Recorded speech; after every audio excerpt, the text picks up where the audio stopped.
Hello, and welcome to the Bald and the Beardiful. I'm Bryce, I'm Chris. and I'm bald. I'm beautiful. Yeah. Every time we try this, the notes just get higher for you, don't they? I mean, it's a thing, right? Like, if I figure, It, like, it, it is a thing. It shouldn't be a thing, but it is a thing apparently. but if I can get it high enough to where like the dogs are interested, I think we can extend to a whole new fan base. Are you saying that people's pets are going to start logging on and watching our show? Yes, Okay. exactly. I just wanted to be clear what your intentions were there. Yeah, I mean, we could be the coolest like football podcast that caters to the pet community. I don't know. I mean, yeah, it's a very specific category. So, yeah, maybe. Well, I'm happy to be back. How about you? No, super excited. I am glad to almost have 2020 in the books. I mean, granted, it's still it's still the end of August, but we're coming into September It's here. been a long year. But it feels like, March was 16 years ago, essentially. I mean, I think I got a lot of people beat, though, because in this year alone, I've been in 3 different states and had 3 different jobs in each of those states. Like, it's ridiculous. I mean, and only one of those was, COVID related, but still. Well, technically 2, but whatever. Well, you did because you were – so you worked in Maryland, you lived in Delaware. I don't know if that's any better or worse, or if there's a Delaware was nice. Maryland rivalry. No, I don't think anyone really looks down on Delaware, but it's really nice. I mean, yeah, I can't think of anything to make fun of Delaware. Like there's just nothing. Yeah, that's the reason why it's nice. But yeah, no, went from Delaware to Arizona, had our last podcast together, actually. And because of COVID, the job that I got out there was like, bye. And I was lucky enough to get another job, but had to go all the way to Northern California for it. Yeah. And so you obviously did not change from work, being that you're in your college shirt. I just wanted to look good. Right. I mean, you're not wearing pants. I know you're not wearing pants. You don't need to stand up, but I can tell. Prove I'm not wearing pants. How much is it? I'm going to control. If I can control your camera, proven guilty. The foundation of our society. Not so much anymore. Right. But speaking of changes, like quite a few, name players have made some changes too this year, right? We have Brady is now a Buccaneer, right? For the first time in our lifetime, actually. Like I think Brady has always been a Patriot for my entire life. Yeah. So far. And I'm older than you, so that would have. Well, I think he was only ever a Patriot. Wasn't he drafted into the Patriots? Yeah, he was. Yeah, he was drafted as a second, the backup quarterback. Yeah, to Bledsoe. And eventually took over the first. The only thing I'm disappointed about is that the Bucs are not going to play the Patriots this season. It's the only thing I'm disappointed on. It would be so fun to watch that game, just because. Well, we had Gronk come out of retirement to become a Buccaneer. He did not go back to the Patriots. He went to the Buccaneers too. So you have two, but those are two big names from the Patriots, right? That are now playing for another team, right? Mm-hmm. I think same thing. He was drafted. Gronk was drafted to the Patriots, right? So both of them, their entire careers played as Patriots, played together, right? And are now somewhere else, right? So that's a big move. We talked about the DeAndre Hopkins, David Johnson trade earlier this year, right? But that's as a recap, right? So David Johnson is now a Texan, and DeAndre Hopkins is now a Cardinal, right? So those are some big name moves there. Matt Breida went to – I mean, that was a big move, but Matt Breida left the Niners and is now in Miami, right? He's down in Miami. Who else moved around? So we had Teddy Bridgewater is now a Panther, right? I didn't know about that one. Yeah. No, because I didn't know because Newton went up to the Patriots, didn't he? Yeah. Cam Newton's a Patriot now. Yeah. Yeah. And then you had Foles is in Chicago with Trubisky, so you're gonna have a little quarterback showdown there. Still, right now, they're saying that Trubisky is going to be the starter week 1, but I think everybody's predicting that Foles will be the starter by the end of the season anyway. with that. Yes, with everything else happening this year, who knows what's going to happen? I mean, I think last year was like the fall of the starter quarterbacks. Yeah. Let's see who else. You have Rivers is in Indianapolis, right? So this kind of changes up like a lot of these shuffles. He did go to Indianapolis. I forgot about that one. Yeah. So a lot of these shuffles like change up the landscape for picks, right? Like, because now you have different talent paired with different talent, essentially, right? So like this has implications for Tampa Bay because with Mike Evans and Chris Godwin, right, having Brady at the helm instead of Jameis Winston, right? And I say, well, on the flip side, I was just thinking of since Newton is going to Patriots, Brady it was not a running quarterback; he was a stand and throw kind of quarterback, and Newton is definitely a more mobile quarterback. I don't know how he is now with his foot getting hurt last year, but so there's definitely a big difference in how the game can be played. We'll see. Like that doesn't necessarily like Belichick's scheme doesn't really fit a mobile quarterback per se. That's what I'm saying. So like with so I think Cam's gonna try and throw a lot more. I think he's gonna try and throw from the pocket, might roll out, but not necessarily. I don't think he's going to be trying to take off. Yeah, take off down the field like Lamar Jackson or Patrick Mahomes, right? I think those days are behind Cam Newton. So that's definitely something to look for. And, you know, what is the acquisition of Cam Newton do for like Julian Edelman, right? Julian Edelman's getting up there in years. He's still he's still a talented receiver, right? But now paired up with a different style quarterback, right? With not the same rapport. So that also brings some implications into how things are gonna go.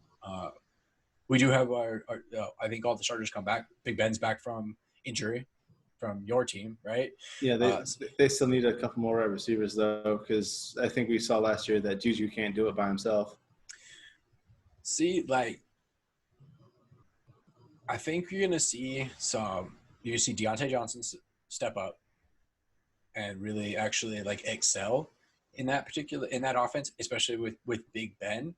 And as Deontay Johnson becomes more of a threat, you'll see Juju open up. I don't think he's necessarily going to be like AB level, right? But I think he should have a far better year as long as Big Ben stays healthy.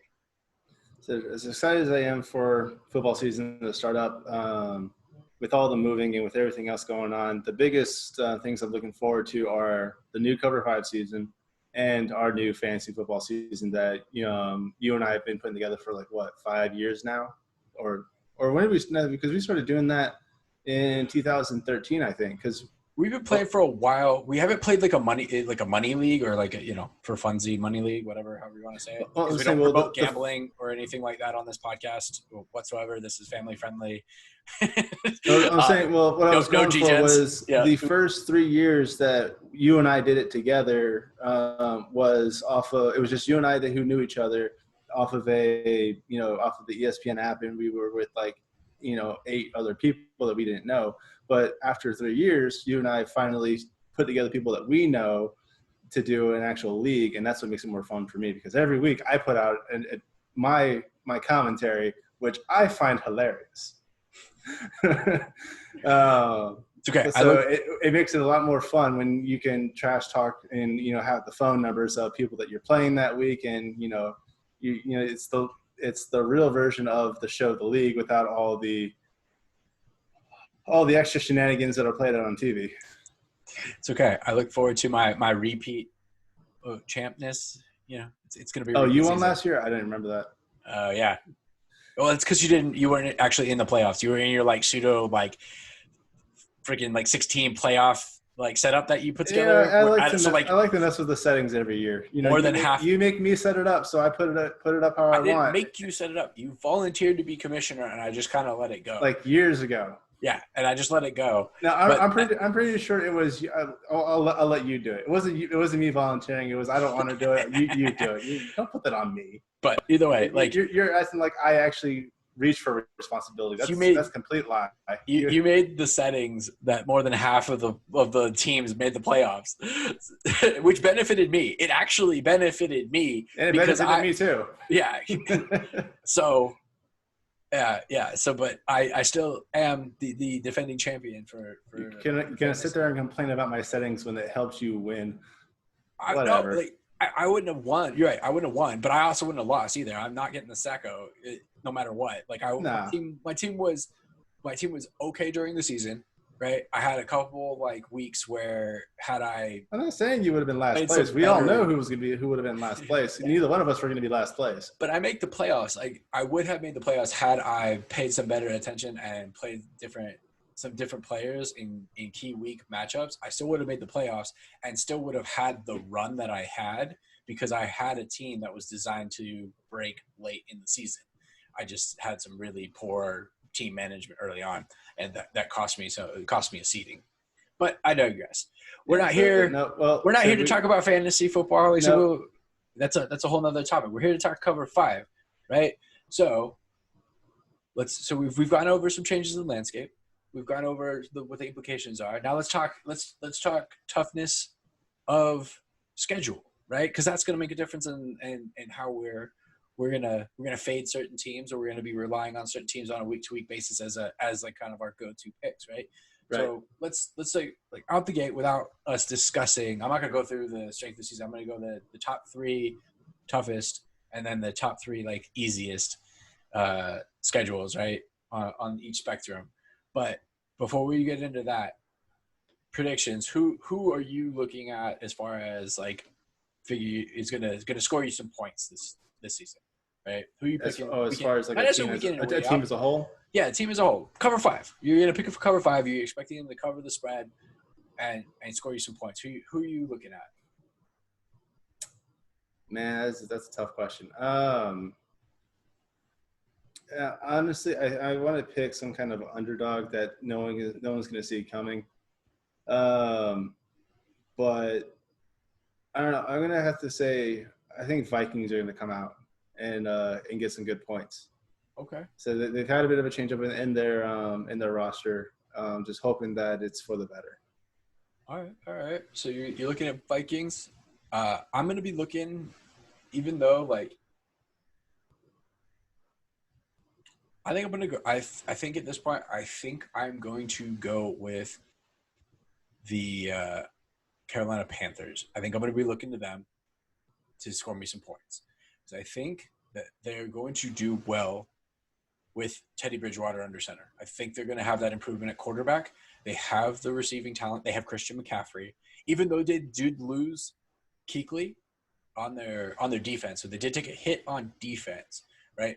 I still think that on certain matchups their offense can go off and give their defense enough of a rest that they'll be able to compete and be able to cover some spreads.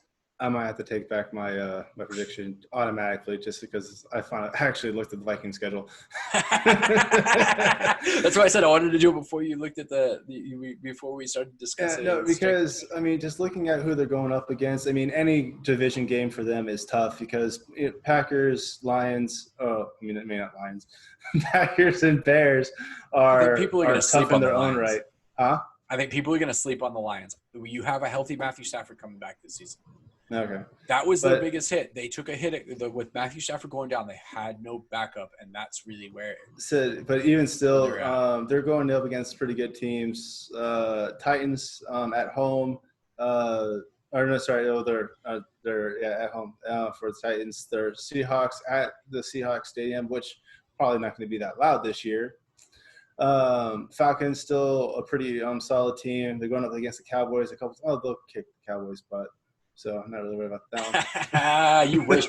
Cowboys have a top 3 offense this season, and it's not even me saying it. I know I'm wearing my jersey. I'm wearing my Van Der Esch jersey, but that has nothing to do with it. All the analysts out there, the Cowboys have a top 3, potentially number 1 offense this season. So I got to say it just because you're sitting there in full gear. All right, so let's flip it. Who are you going to be picking against? Who will you be avoiding picking? So you're going to if they come up, you're going to be picking against them. What team are you looking at? I'm thinking Jaguars. I don't think they have the steam to they did okay last year as far as just their overall wins, but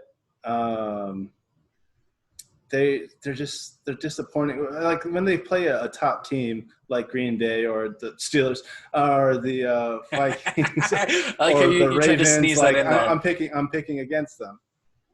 Got it. All right, so you go Jaguars. I'm gonna go Jets for mine. I'm gonna be fading the Jets simply because of Adam Gase. It has nothing to do with talent. It has nothing to do with their weapons on the field. It 100% has to do with Adam Gase. And also, I don't know if you're paying attention, he's currently feuding with Le'Veon Bell.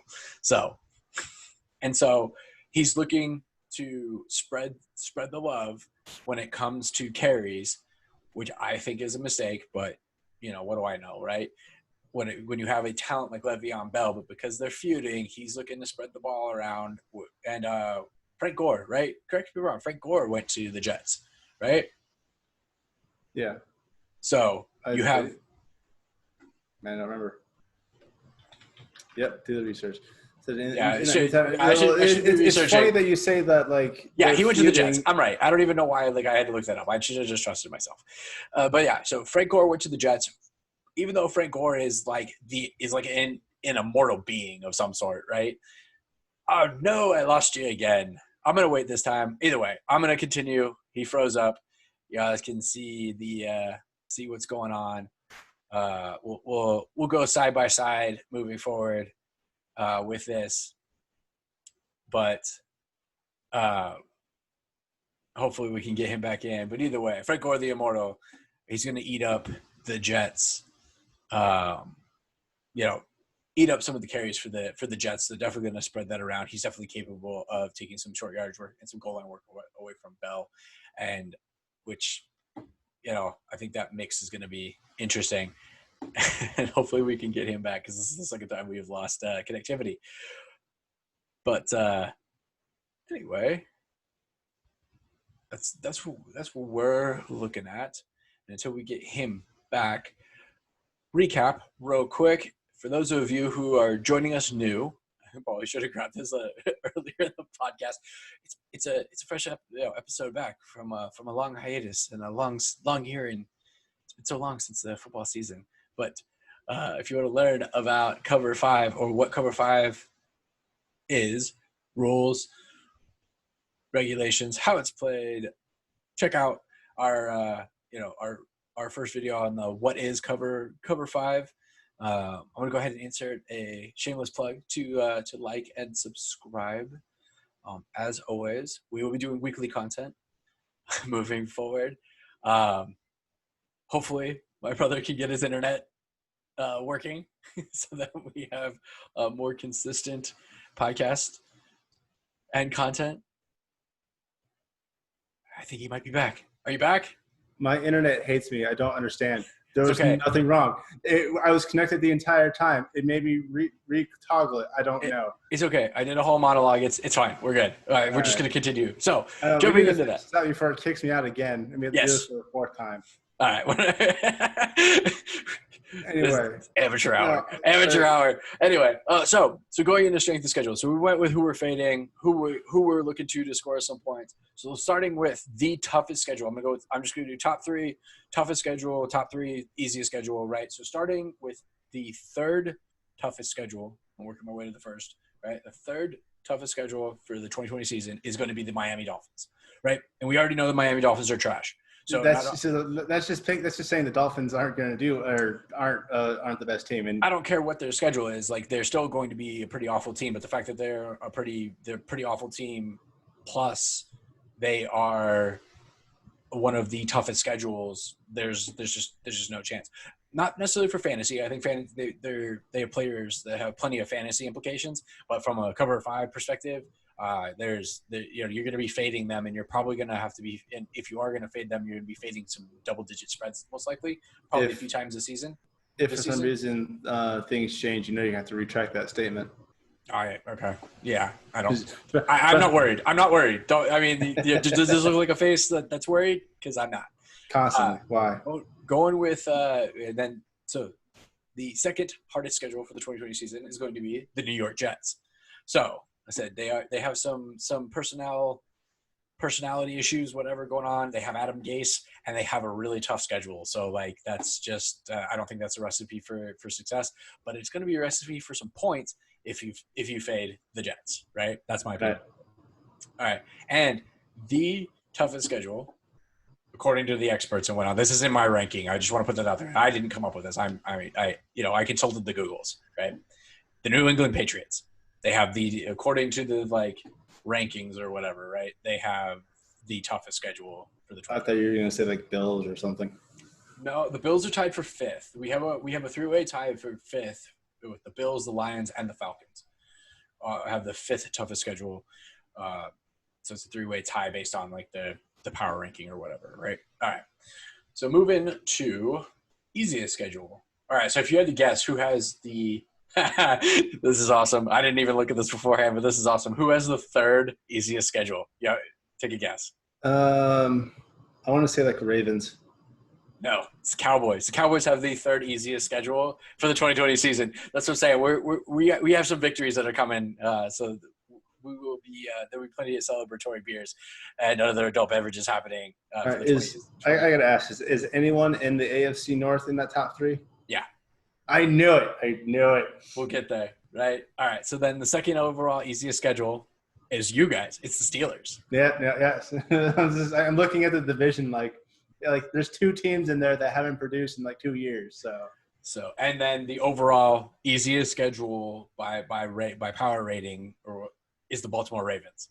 Oh, top two. Look at that. So, yeah. So the AFC North. So that just means the AFC North is super soft.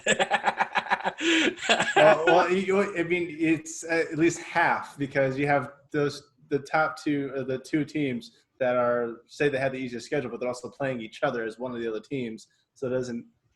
Well, it's you're almost running into the same thing with the Cowboys too, right? In the NFC East, you have the Eagles and the Cowboys. Are the top two teams in there, and then you have the Giants, right?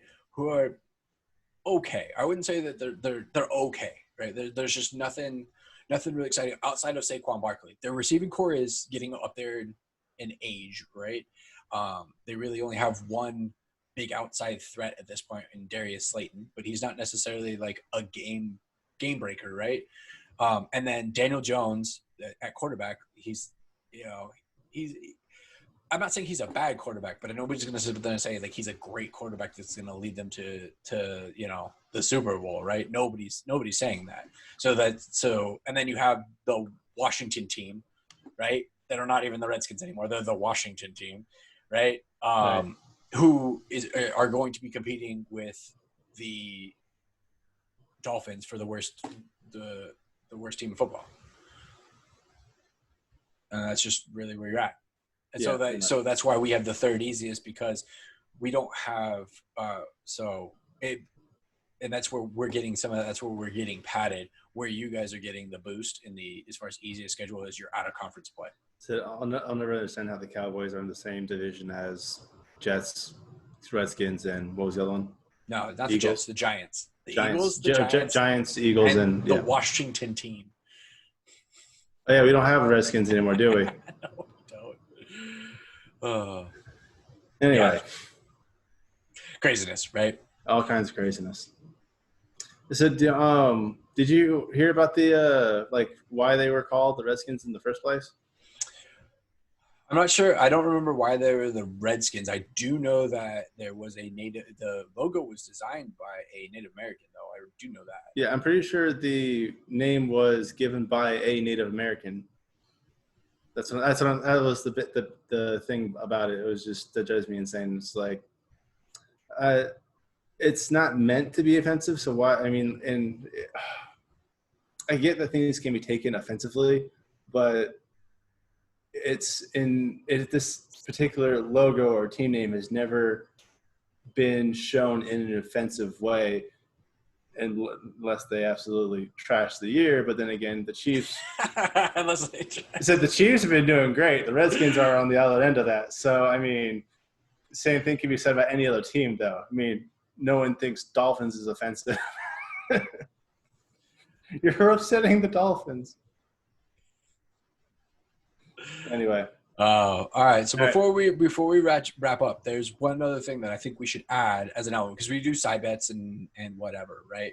Yeah. I think we should do. We need to add I think we should add an additional element, right? So, Cowherd, he's a sports analyst. Are you familiar with him? He's a podcast. Really. He has a radio show, a bunch of stuff. What about him? Either way, he does a Blazing Five every week. So on Wednesdays he releases a Blazing Five. I think we should also do not only compete against ourselves, but compete against his Blazing Five, and see how many points that he would score, and then we can track if we're actually outscoring his picks. What is the Blazing Five? Is that if you just pick 5 teams out of all of them? And... He picks 5 games each week, and he picks the winners basically. Okay, is what it is. I mean, that's my understanding of it. I didn't really get into it too much, but like he does on Wednesdays, he makes 5 team picks as far as like winners, right? I believe it should be also that they would cover the spread, right, in order to be the winners, not just the straight up winners. But so we would record, obviously, so we would take into account when we do our recaps and scores how we stacked up against the Blazing Five. Okay. Yeah, so we'll probably go into more detail once we get the segment going. I'm looking forward to the new Cover 5 season. Looking forward to some creative names. Hopefully we'll have that next week or the next video. I gotta think of a new fantasy name. I gotta think of a Cover 5 name. I have to get creative. Yeah. So. It's one of those things. Have to be creative. Ooh, I should have gotten naming rights. I should have, since I beat you last year in Cover 5. That should have been the grand prize. I get naming rights for your team. Yeah, I would never make that bet. I like that. So me in a pineapple costume on my birthday was enough. Your birthday. Oh, it was on your birthday. Yeah, it was for my birthday. Yeah, it was for my birthday. And you at the poker table in the pineapple costume. Everyone kept looking at me like, "Did you lose a bet?" I just went, "What are you talking about? Why do people keep asking me this?" So speaking of, season, like I'm gonna put the challenge out now. This is what I'm thinking. So season-long bet before we get any points on the board, before we do anything else, right? Loser at the end of the season, right? However long the season is. Oh, I actually should say however long the season, because if it only goes like 1 or 2 games, then that's not enough. Let's say we have to do at least 4 games, right? The season has to go at least 4 games to qualify, right? I don't know. I like 5 better. Maybe at least 5. 5. Well, it's 16 games. I was just thinking 25% of the way through. Really whatever. So you want to go 30? Whatever, right? But the loser in the finale, season finale podcast has to do the Death Nut Challenge. I don't know that one. Okay, so the Death Nut Challenge is this. It is 5 levels of heat, and it is peanuts. They're dusted with chili powder and casein crystals, and it slowly works its way up to the top little packet of like 5 or 6 peanuts, right, that you eat, and I believe it is 9 million Scovilles in heat at the end. See, I'm thinking about that. And you ever see the YouTube show Hot Ones? Yeah. Said I'd rather do that. It would still be hot, but at least it's wings. So instead you want to do so you would work your way up in heat, but then we have to buy 5 hot sauces that would go up in different heats. And all right, fine. If you want to do that, you want to do it as wings. And there's 10. And do 10, not do 10. Oh, so there is 10. You pick call it the Hot Ones Challenge, and we'll pick. Well, we can't steal that. Like I'm sure they have copywriting on Hot Ones, right? Yeah. Well, I mean, you can just call anything a challenge. I don't think they have I don't think they call it a challenge. It's just Hot Ones. I don't know. Or fine, the wing sauce challenge. It's not trademark. Whatever. And yeah, I still think you should do the Death Nut because I know I'm going to beat you. Didn't we tie? We almost tied. We almost tied. We almost tied. I know the second to last week we were tied. Yeah, going into the second to last week we were tied, and then I pulled ahead, and then because I pulled ahead, I chose your picks for the last week. Yeah. Whatever. Anyway. Yeah, and I almost jinxed myself. There was a minute where you were ahead with the picks that I made for you. Yeah. And then it evened itself out like it should have. All right. Flip a coin for either the wings or the nuts, because I know you can buy the sauces off their site.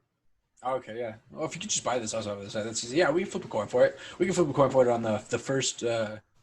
Or we can do winner of the first week chooses which hot challenge we do. I like it. I'm down. Winner of the first week, because first week's always like it seems like it's a gimme. It seems like it's a slam dunk, but that's not always the case. God no. I mean, we fully skipped preseason, so we don't get any kind of feedback on that. Yeah, that's rough. I mean, it's only really rough for the people changing teams, and it's rough for the rookies. Yep. That's it. Anybody who's coming in second year should be fine. Anybody who's been there longer should be fine. Like not a whole lot changes with that. But all right, well then let's wrap this up. We got a bet going for week 1. I figure we'll either come back prior or just after week 1 happens with the results, or with our we should come back before with our picks. Yeah, we have to do our picks. We're gonna do the week of week 1. The normal cadence. We do our picks and then we do the recap episode. All right. And then sounds good. Since we don't have a punishment because we don't have a side bet coming out for week 1, well, our side bet is the pick for the punishment for the end of the season, right? And then we'll go from there. Sounds good. You want to take us out then? All right. This has been the Bald and the Beardiful. As always, like and subscribe. Smash the like button as if it would prevent COVID. Follow us on Facebook. We will eventually have a Twitter, so stay tuned for that. I got a volunteer to help out with some social media marketing, so stay tuned for soon to be social media handling outside of our Facebook. So find us on Facebook. Like and subscribe on YouTube. Email us at thebaldandbeardiful @gmail.com. It's been a while, huh? Oh God, yeah. It's definitely been a while. It's good to be back in the seat, though. Yeah, no, I'm looking forward to it. It's gonna be a fun season. Yep, and hopefully Bryce will wear pants next time. Bye. Don't control my life. Bye, guys.